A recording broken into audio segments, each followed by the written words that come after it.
Hello and welcome to our Business West Local Skills Improvement Plan webinar. We'll be running through everything you need to know about the West of England, Gloucestershire and Swindon and Wiltshire LSIPs.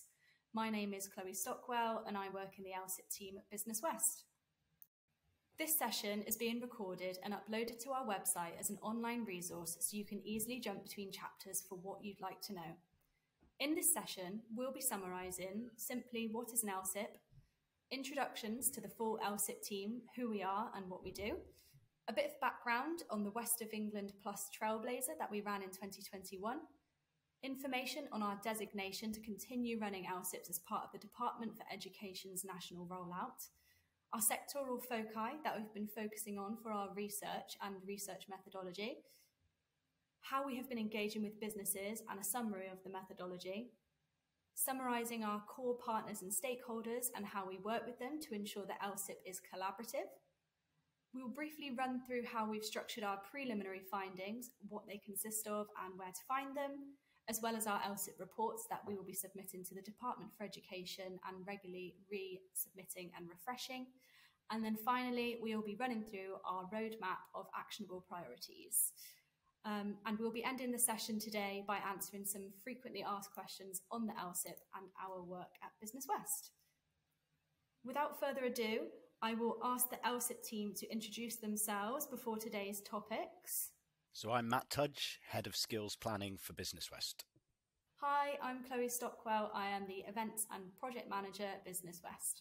Hello, my name is Lauren Yamandi Holmes. I am the Business Engagement Lead for the LSIP at Business West. Today we will also be joined by Claire Ralph, Policy and Projects Manager at Business West. Claire has been supporting us with report writing and research for our 3 LSIPs. Sadly, Claire will be leaving Business West in a few weeks' time, but she is joining us today to talk about her work on the report and findings. We won't be joined today by Gustavo Guntran, Policy Analyst and Research Officer at Business West. Gus is supporting us with our research and report writing on the LSIP. We also won't be joined by Joe Greenwood, Business West's Finance Director and the contract holder for all 3 local skills improvement plans that we are working on. Hi, my name is Chloe Barrett and I work as the Project Coordinator on LSIP. Hi, I'm Manetta and I work as a Marketing Executive for the LSIP team. Hi, I'm Bella Manara Santos and I work as a Business Engagement Executive for the LSIP team. The Local Skills Improvement Plan, or LSIP as we abbreviate it to, is a project funded by the Department for Education, which primary goal is to ensure post-16 technical education and career pathways are aligned with the region's workforce needs.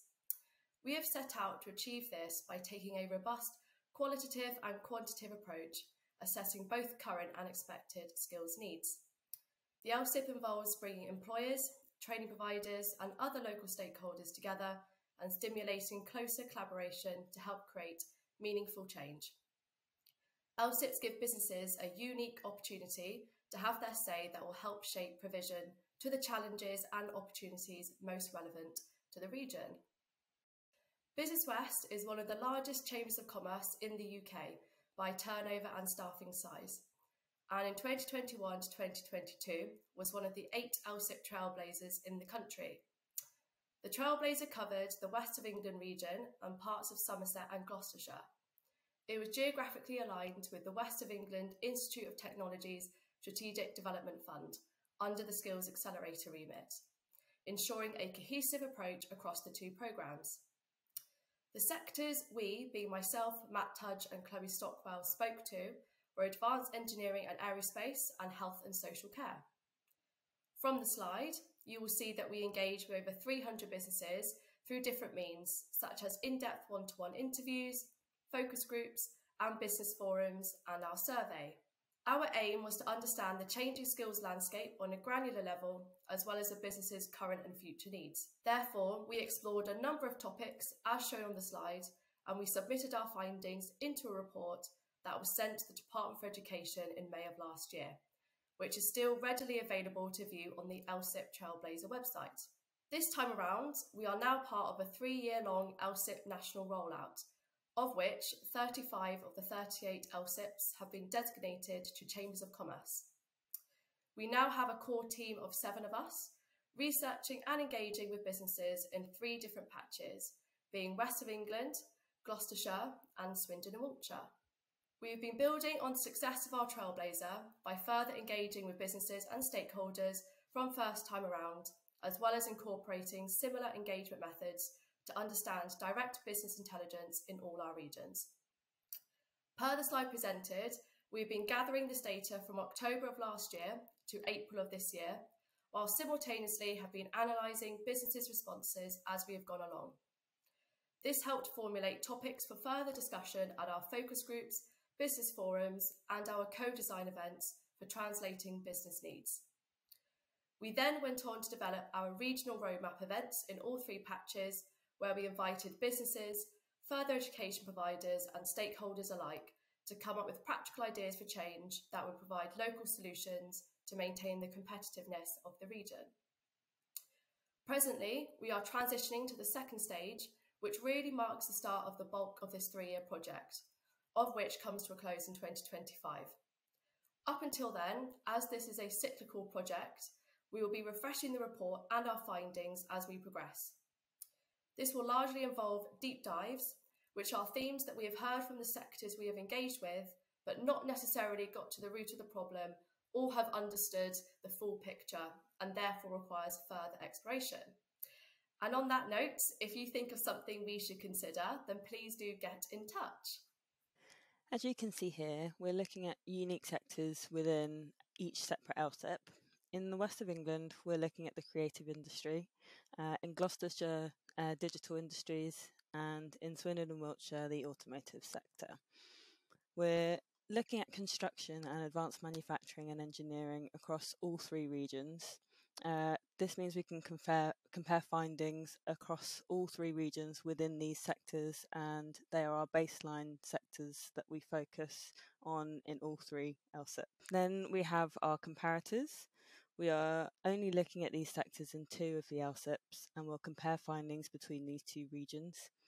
We're looking at health and social care and life sciences in the west of England in comparison to Swindon and Wiltshire, and agriculture, agri-tech and land management in Gloucestershire, comparing that to Swindon and Wiltshire. For all regions, we are looking at cross-cutting drivers of change, which are key themes that are woven into all of our discussions with businesses. This includes digitalisation and technological change, core digital skills, net zero and sustainability, decarbonisation and climate change, as well as core and transferable skills such as leadership, communication and teamwork. We are speaking with businesses of any size based in each of the LSIP regions.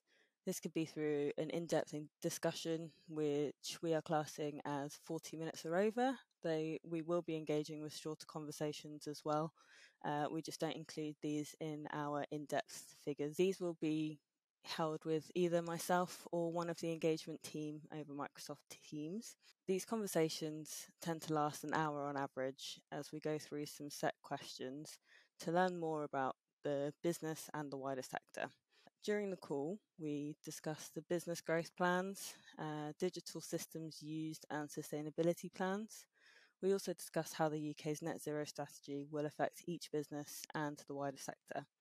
We've also hosted events and focus groups for businesses and stakeholders. Since starting the project, we've hosted focus groups over MS Teams for each of our sectors, as well as in-person events in great venues across each region. We've also hosted co-design events and roadmap events where we brought businesses, further education providers and key stakeholders together to help plan prioritised change across the region. So far, we've spent 330 hours speaking with businesses during 270 in-depth engagements. We also sent out a survey and had 72 businesses respond to those. In contrast to the Trailblazer, there's a statutory duty to respond put on FE providers. This is via their accountability statements, where they need to show how they are responding to the local skills improvement plan findings alongside national skills priorities. The LSIP findings and response are also being picked up via Ofsted enhanced inspections, and the Department for Education will be looking for LSIP responses in curriculum planning and strategic documents. Alongside the duty to respond, there's a duty to have regard put on other stakeholders in the skills system. This includes independent training providers, stakeholders, local enterprise partnerships, combined authorities, local authorities, and others with input or delivery in the skills system.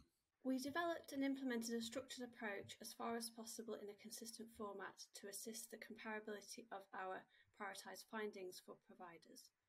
Each document is organised into the following sections: overview and sector in that region at a glance, labour market intelligence data, recruitment needs for expansion and replacement needs, occupational shortages, occupational opportunities, which includes skills for new technologies, and finally, which is the main section and of most interest to providers, the summarised granular business intelligence findings from employers.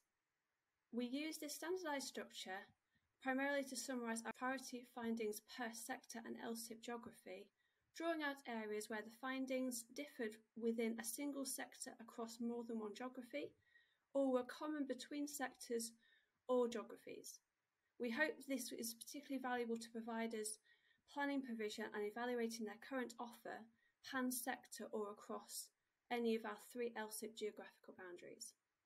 Within our business engagement summaries, we split these into the following themes: critical workplace core and transferable skills, core digital skills, sector-specific skills, technological change and digitalisation skills needs, and finally we looked at a pan-sector, pan-regional theme of decarbonisation, sustainability and alignment to the UK's net zero strategy skills needs. We also made comments on the systemic, labour market and other reported needs in an area. Each finding area was linked through to the Institute of Apprenticeships and Technical Education occupational maps, and without wanting to be too prescriptive, we also suggested the funding routes we thought would be most appropriate to the provision.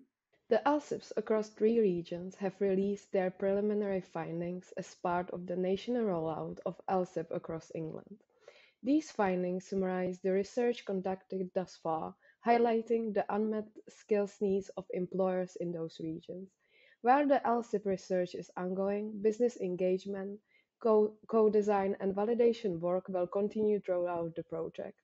This cycle of activity is expected to run until May 2025, ensuring that the LSIP report and roadmap accurately reflect the skills needs of the regions and are validated by local businesses.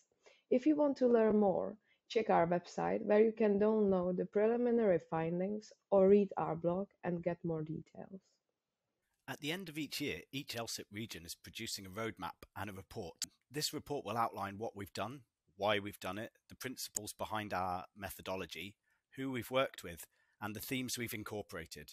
It also needs to outline what is the problem the LSIP is trying to solve and what are potential solutions. After that, it will summarise all of the findings of the LSIP, including the themes, sectoral, technological change, and then it outlines the core and transferable and core digital skills needs for the system. The final part of the report is producing a roadmap for change. This is for the whole region and needs to look at the whole skills system.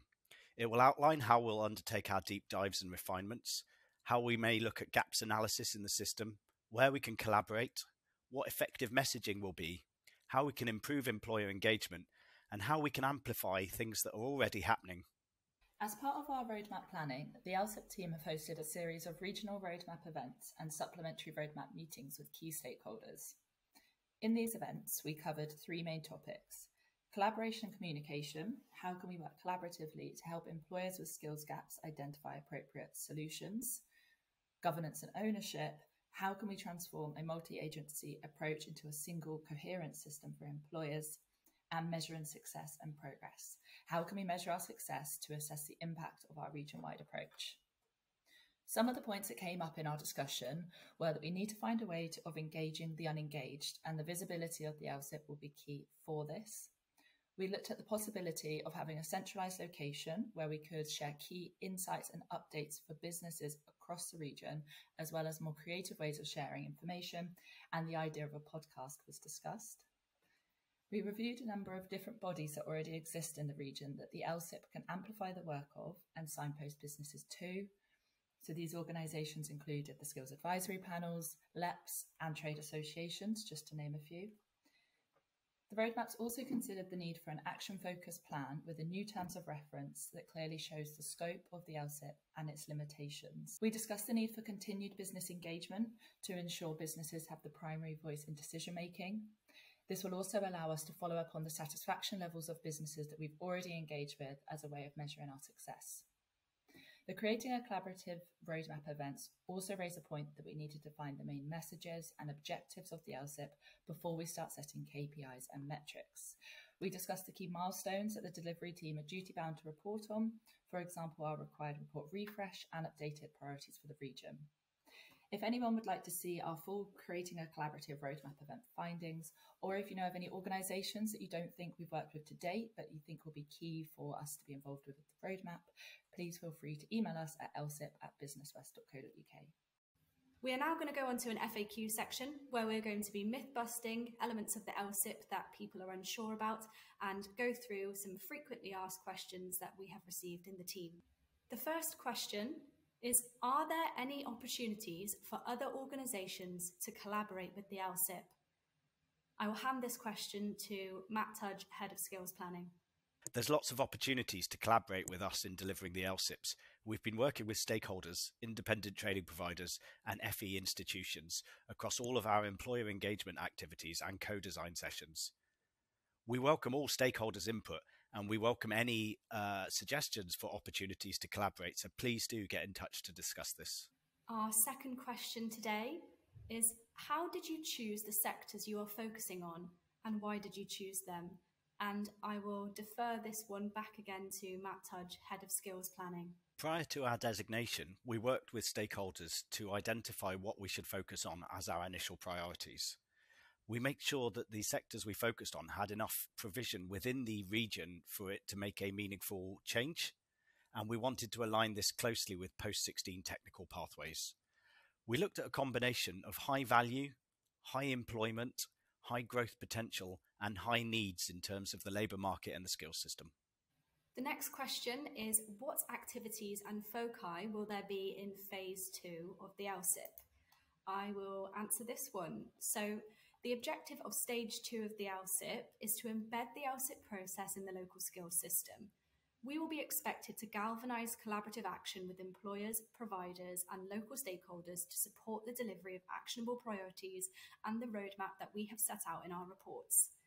We are refreshing and resubmitting our report annually on LSIPs between now and 2025, with key milestones in the diary to ensure that they are regularly reviewed. This will help to achieve better alignment of the local skills systems with employers' needs and to help sustain the alignment in the longer term. We're going to be continuing with similar activities that we hosted in phase 1 of the LSIP. So the 40-minute one-to-one interviews and small focus groups on specific topics and themes within our sectoral foci, as well as the larger business forum style events where we cover wider topics and themes in our sectors. We're also going to continue to host our co-design collaborative forums to translate business needs gathered in one-to-ones with local further education providers. In addition, we'll be hosting regular regional roadmap events to plan and keep track of our actionable priorities with our engaged businesses, stakeholders and providers. However, in addition to all of this time around, we are also going to be undertaking further deep dives into areas where we feel our research could go a little bit further within our current sectoral foci. We're going to be refining topics where we know there's a requirement for change, where gaps in understanding have been highlighted, and where there is a high need for skills in that topic or subsector. We'll be hosting specific focus groups and galvanic information sharing events on these themes, as well as our regular one-to-ones and focus groups. Our final question that we'll be running through today is, I have an idea for the LSIP. How can I get involved? I'm going to pass this one on to Lauren Yamandi Holmes to answer this one. Business West strongly believes the success of the LSIP depends on the collaboration and communication between the important stakeholders. As such, we are open to and positively value discussing our findings and the wider report contents and suggestions. With that being said, myself and the engagement team are holding in-depth one-to-one discussions and would welcome you to drop us a line. You can find all of our contact details via our website, being businesswest/LSIP. You can also sign up to hear our updates via the LSIP mailing list, and for any other queries, you can contact us using the LSIP team email on lsip@businesswest.co.uk. We have recently released a frequently asked question page on our main Business West LSIP website, where you will find a number of FAQs, such as ones that are currently on the screen right now, as well as many other questions on the LSIP, on the roadmap, on the report, and on our wider stakeholders. Please do head over to our main Business West LSIP website to see this, or you can follow the link on the screen. We welcome anyone wanting to get involved or share their ideas and feedback. Our team is always ready to listen and help you in any way we can. If you would like to get involved, book a one-to-one interview or contact us through email. We also host various events where you can meet our team and learn more about our work. To register your place at one of our events, please visit the Business West Skills Eventbrite page or contact us directly. Remember to follow us on social media to stay updated with our latest news and announcements.